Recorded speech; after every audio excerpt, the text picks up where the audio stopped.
Hello, all, and welcome to another episode of Thinking Historically About. Today, I have as our guest Dr. Sean Jacobson, who is Assistant Professor of History at the University of North Alabama. Dr. Jacobson's expertise is in our topic today, and we're going to explore not just America's westward expansion and that era of history, but specifically, what does westward expansion look like from an Indigenous perspective? So how did westward expansion impact American Indians? And so, Dr. Jacobson, thank you so much for being here. Thank you for having me, Zach. I'd love to hear from you.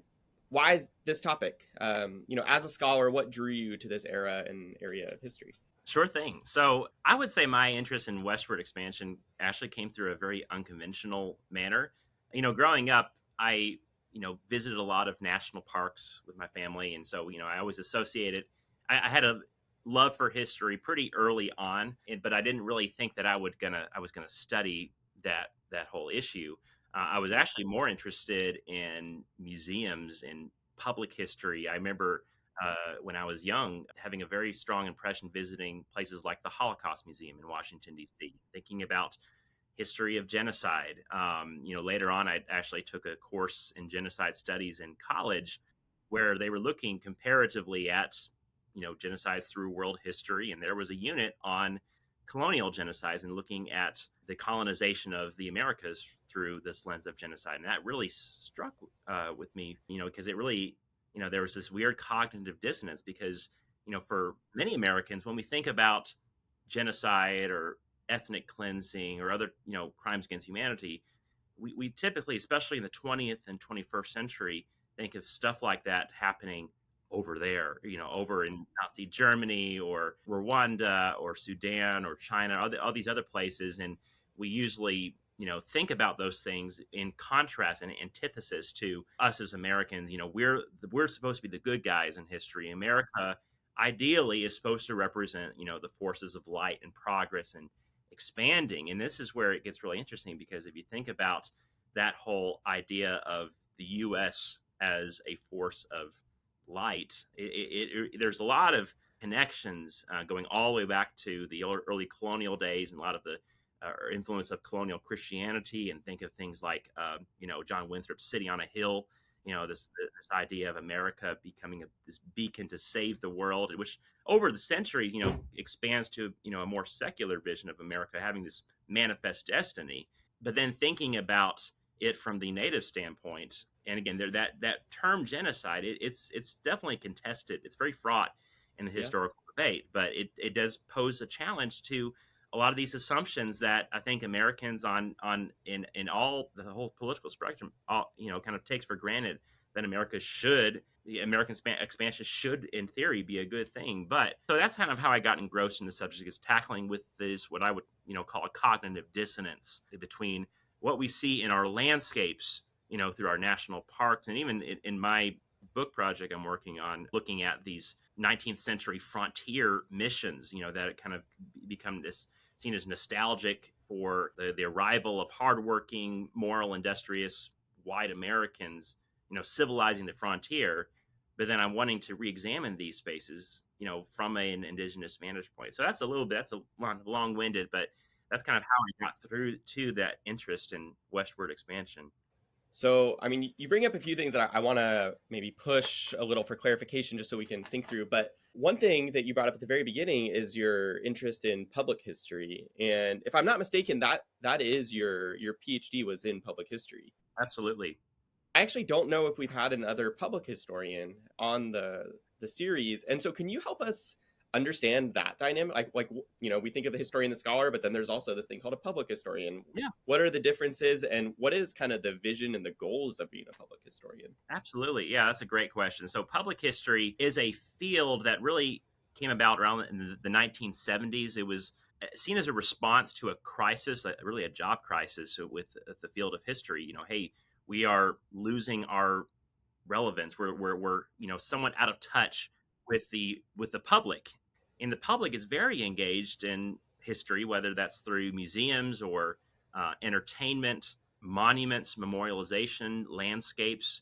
And so we're interacting with history so often. And so what public history tries to do is form this bridge between academic scholarship and public community. So it's a really an umbrella term. It can refer to skills that are used by people who work in like the Park Service, the government agencies, museums, archival research, in making all of that more accessible to public audiences. So me being an academic but also being a public historian, I approach some of my historical questions through a slightly different lens. Where typically we look at documents, we understand the past through analyzing primary sources, and that's still very much part of what I do. But I'm also looking at the ways that we see that history remembered through our infrastructure, through what we choose to remember or forget. Some of the ways that history has been erased from landscapes, and I think that is especially true for a lot of Native American history, where we can't see it.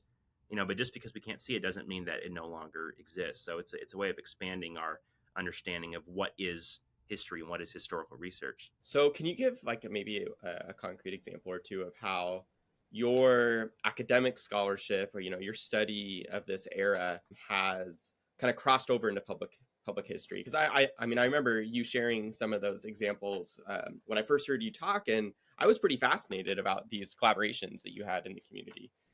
Yeah. So I also work with the Trail of Tears Association, which there's 7 state chapters that kind of all intersect with the historic Cherokee Trail of Tears routes from the Trail of Tears in 1838, 1839.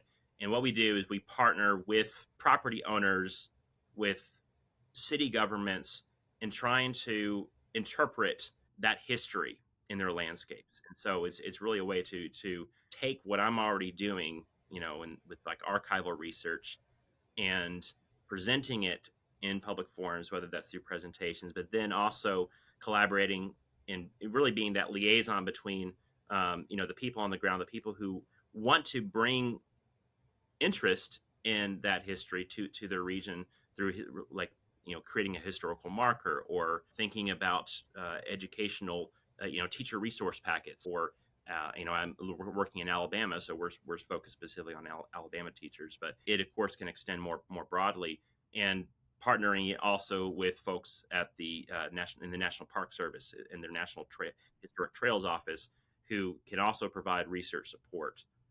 So those are a couple things that I'm personally involved with. Okay, so let's kind of dive into the question, and I think some of the other things that you brought up initially will kind of come about. So the students in this particular unit are asked to address the question of how did the United States policy of westward expansion affect American Indians, and just to kind of maybe paint with broad strokes at first, what are you hearing when you hear that question? How might you approach it? What like follow-up questions are you considering? Yeah, I mean, one of the most classic images of American art in this topic is, actually one that's included in the resource pack, and that's the John Gast painting of Manifest Destiny, which that term Manifest Destiny actually comes from around the period of the Mexican-American War. John O'Sullivan, who was a very, prominent Democratic Party newspaper editor. But if you think about the role of American Indians, even in that picture, this very deterministic, fatalistic narrative of that the only thing they can do is retreat into the background. They are disappearing in the wake of the advancement of civilization. And so when we think about this whole theme, if we're trying to recenter Native or Indigenous perspectives, it's daunting, both for students and teachers, because you think, all right, there's 574 federally recognized tribes. Like, how do you try to create a unified experience? You can't really. There's not even a unified timeline. So you have to acknowledge those differences. But one way to think about it, to try to make it simpler or more accessible, is thinking about this evolving concept of Indian country, which dates from the 18th century British Empire. Is a legal concept that creates this imaginary boundary or separation between the settler colonies and the areas that tribal nations have jurisdiction, and they exercise their own sense of political sovereignty. So thinking about that change over the course of the 19th century, from open frontiers, or this very porous, places where native people and settlers kind of can interact, but native people still have dominancy, to one of a closed frontier where there is enforced segregation and enforced enclosure of native people onto reservations, and also the wholesale destruction and suppression of not only the land, taking away the land, but also suppressing their political sovereignty, their right to exist as sovereign nations. And that's something that makes Native people different from any other racial or cultural minority in the United States, is this idea of sovereignty, political sovereignty. These are and were originally recognized early in American history as foreign nations, as sovereign nations. And going from that to being called domestic dependent nations, or basically wards of the federal government. And that is a process that evolves over time, largely through not only treaties but also Supreme Court cases. I mean, I can go into more detail, but this is still just looking at the very broad picture. So you go from Native people having options as far as how they're going to engage. If you think about early in American history, you have the United States, but you still have Spanish Empire, which later becomes, an independent country of Mexico, South, so they're still trying to entertain both sides to try to keep these different settler colonial powers at bay. And then same happens in the North with the British Canadian borderlands region. And so you have that in the early 19th century. And then when that collapses, really after the War of 1812, think about people like Tecumseh and his Tecumseh's Confederacy. That was really a major last gasp to create a independent Indian state or an Indian nation, between U.S. and Canada. You go from that to this policy that really comes to fruition during the Jacksonian era of Native people cannot coexist within the settler states.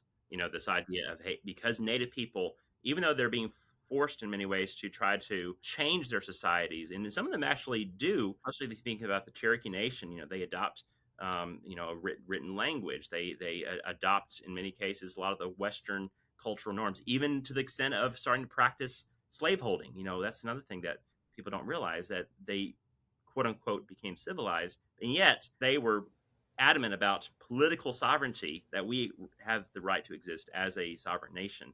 That was seen as a zero-sum game with the Jacksonian administration, who supported the idea of state sovereignties in many cases. And so that certainly kind of closes the door. And so the addition of new territories in the expansion west is also for the purpose of creating a space to remove a lot of Native people, which eventually becomes confined, particularly for a lot of the nations in the East, to what's called Indian Territory, which is now called the state of Oklahoma.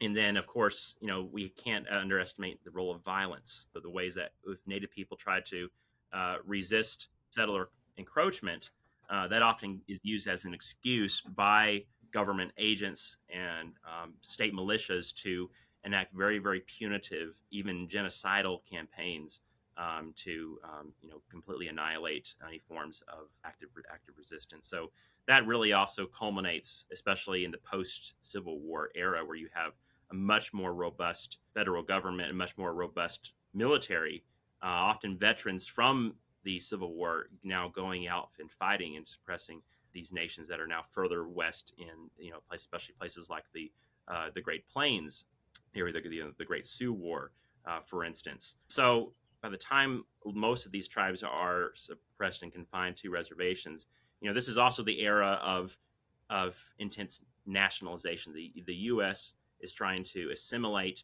both immigrants and Native people into being a unified American culture. And so this is where you see the emergence of federal boarding schools, residential boarding schools, where the idea is that children must be removed from the influence of their parents to, quote unquote, kill the Indian, save the man. And so you might say the low point, or the nadir of Native experiences, is really at the close of the 19th century. The 1890 census is when the frontier is declared to be closed. That's also the low point in terms of population of Native people. At the beginning of the 19th century, you had estimated about 600,000 Native people in what is now the United States, and then that goes down to around 237,000. So that's a 2/3 loss, total loss, population loss for Native people.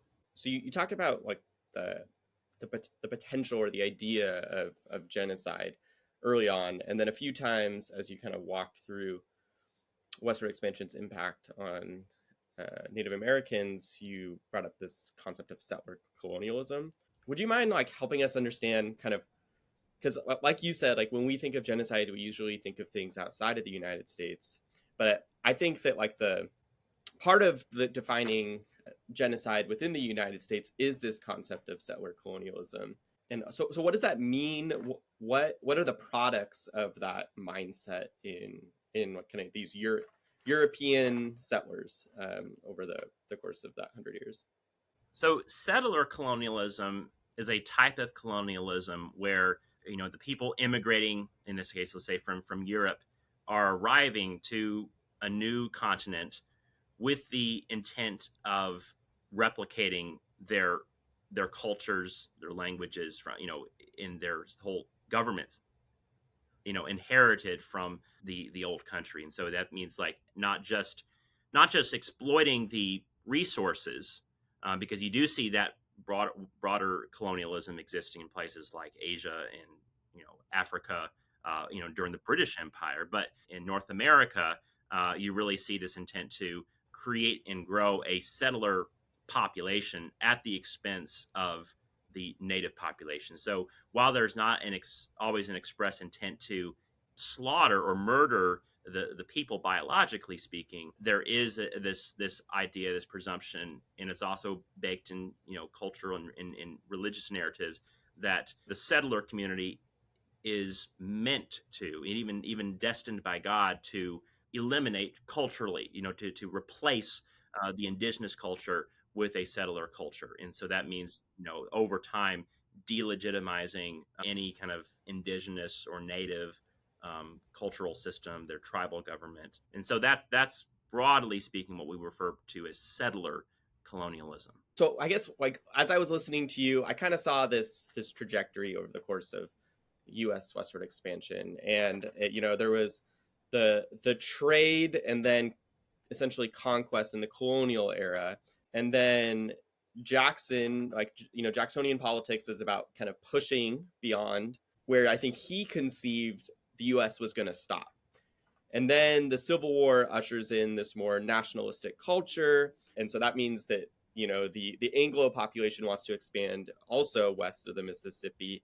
So you're refining, or you're shrinking down Indian Tory into reservations. So there's like this competition that really ends up in either the mass death or kind of extinction of some of these eastern seaboard nations. And then you have this push, and then you have an even more kind of concentration into reservations. And we can maybe explore that whole trajectory, but what I'm really interested in is Jackson's perspective. In one of the documents the students will engage with, he thinks he's doing right by American Indians in kind of this forced removal. And I often think of kind of employing the skill of historical empathy and trying to understand the people of the past on their own terms, not to agree, but to understand, right?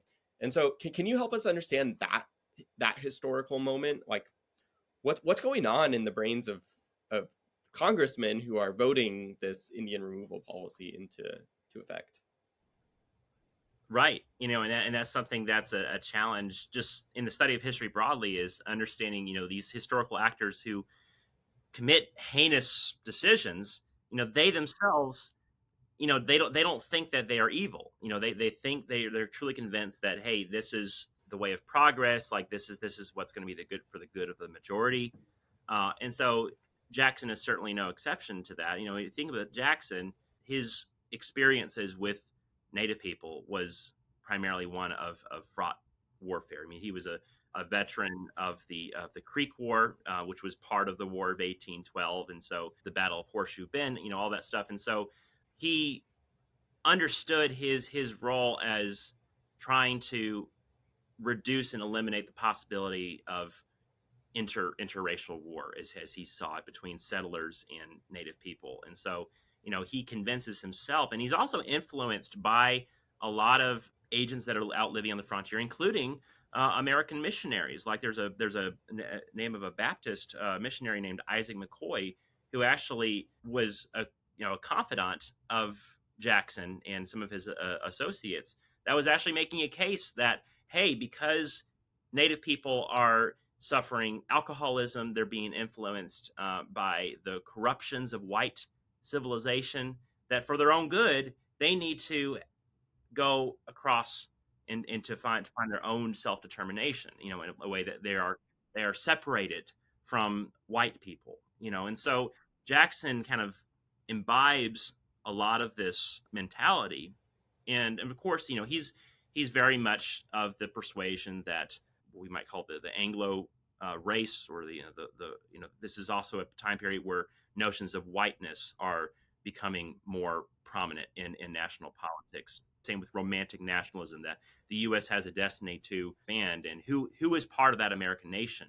Well, you can't have multiple nations existing in conflict with each other. So again, if you think about the state of Georgia and the Cherokee Nation, both claiming political jurisdiction over the same land, and Jackson's mentality is like that's not good, and so he kind of takes this very paternalistic, I know better than you, I'm doing this for your own good. You ought to be thankful. And so in many ways, if you think about Jackson's inaugural address or some of his addresses to native leaders, he's doing what we might call today gaslighting, where he's kind of dismissing their concerns. He doesn't have any consideration for the issue of land and those traditional homelands being part of indigenous identity, and kind of compares it, well, just like European settlers, they left the lands of their forefathers to come to a new land, so therefore you're all doing the same thing. So he's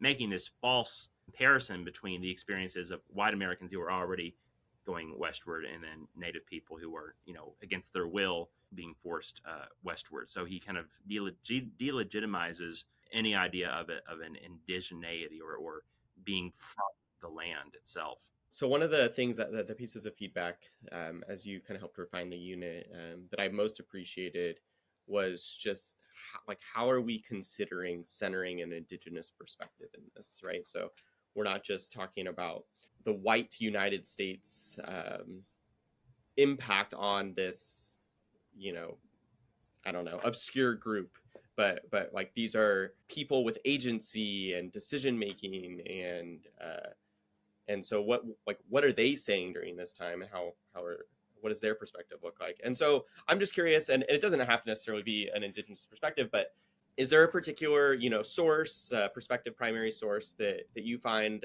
kind of helpful in articulating or revealing this moment in time? That's a great question, and I really try my best to incorporate Indigenous sources, because it's important for students to understand that, hey, native people, they aren't just passively experiencing removal. So one of the sources that I really like to use, and again, because I'm operating in the Southeast, it's really easy for me to pull up upon sources from my region. So in this case, the Cherokee Nation, that whole experience is very dominant. And so one of the sources that I like to use a lot in my classrooms is articles from the Cherokee Phoenix newspaper. The Cherokee Phoenix, for anyone who doesn't know, was the very first Native American newspaper. It starts being published in 1828 by Elias Boudinot, who was a famous Cherokee spokesman. And what the Cherokee Phoenix is notable for, and I also like to take students to show what the actual newspaper itself looked like, because what was interesting about the Cherokee Phoenix is that it is bilingual. You have articles written in English for non-Indian audiences, and then you have articles written in Cherokee syllabary. That's the syllabary that was invented by Sequoyah. And so what's interesting is that there's kind of, they are trying to do two things. Well, more than two things, but I'll just mention two.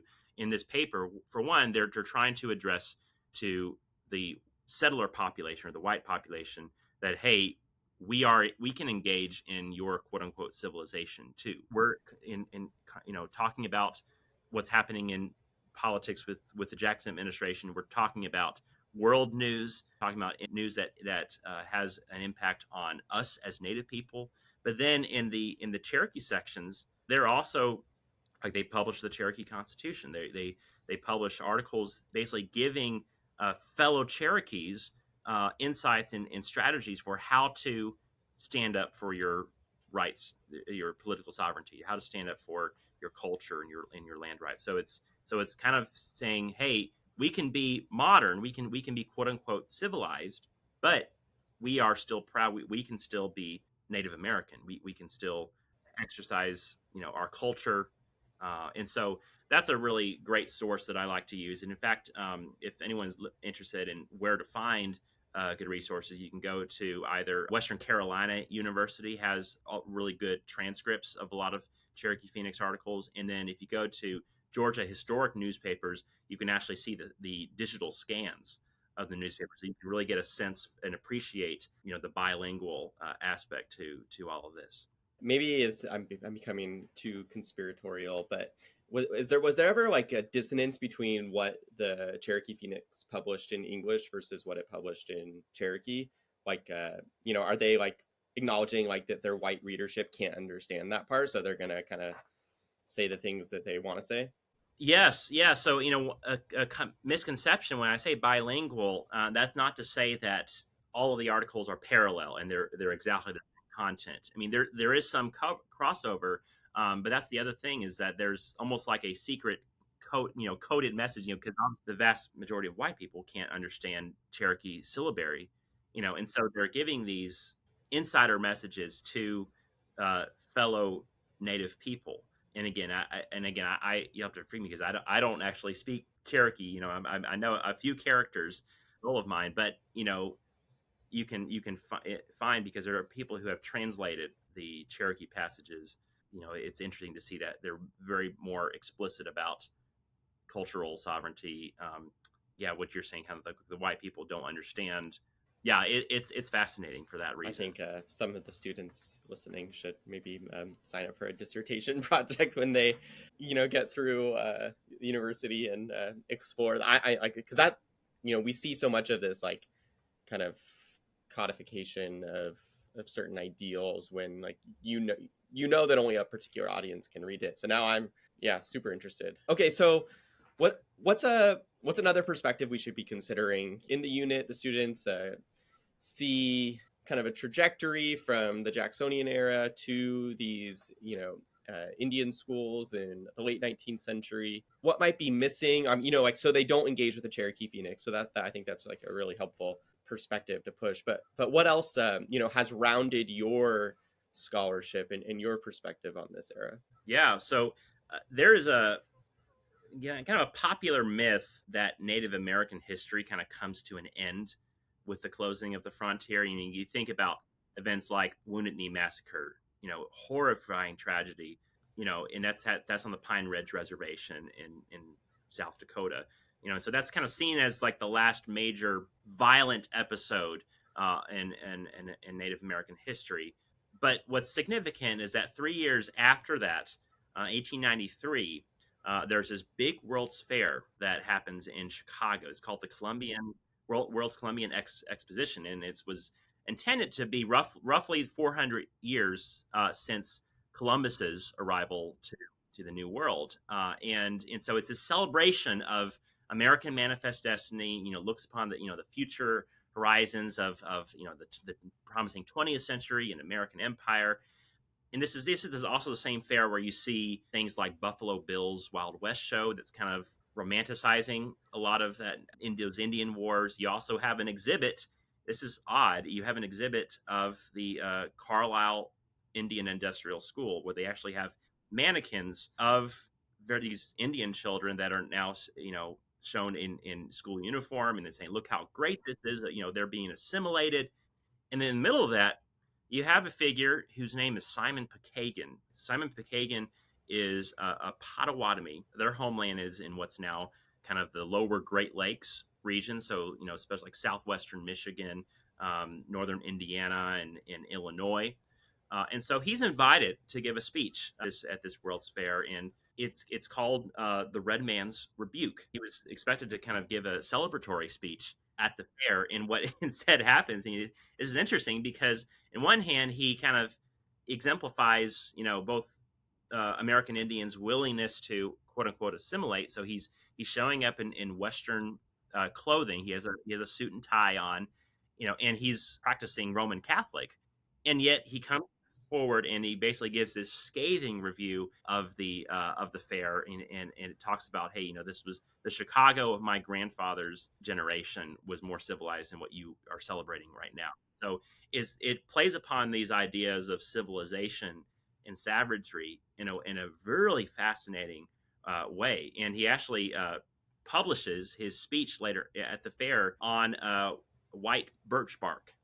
So birch trees is something that's very important to Potawatomi culture. They make there's a whole culture in basket weaving using birch bark, and so it's the material itself is part of the value in that source. So it's just called the Red Man's Rebuke. You can find transcripts of it all over the place online. But yes, Simon Pokagon is a source that I really like to draw because it kind of, it's this idea of, you have civilization, everything's great. And then you have entering into the scene, a Native American voice that's saying, hey, we're still here and let's question a bit, what do we mean by civilization? Yeah. So, I mean, I remember reading, I think it's by David Truer, the Heartbeat of Wounded Knee, a few years back. And it kind of is an affront to that original thesis, right? That things died in 1890, or that the Native American died. Yeah. D. Brown, that was a very famous book. Bury My Heart, Wounded Knee came out in 1970. That was kind of right at the height of the American Indian movement. This is all part of the longer civil rights history, but that was really trying to address, because at that point most Americans had no idea, or they were completely ignorant on the atrocities. But yeah, one of the downsides of that book is that it kind of created this other myth that, hey, oh, they're all extinct, and so I like to mention the David Truer book because it's kind of a nice little sequel to, hey, let's talk about 20th century Native history. And then similar to and then the students will engage with this, to the Redman's Rebuke, that you pointed me to Zitkala Sa, and I'm not sure if I'm pronouncing her name correctly, and I could not put down her book, American Indian Stories.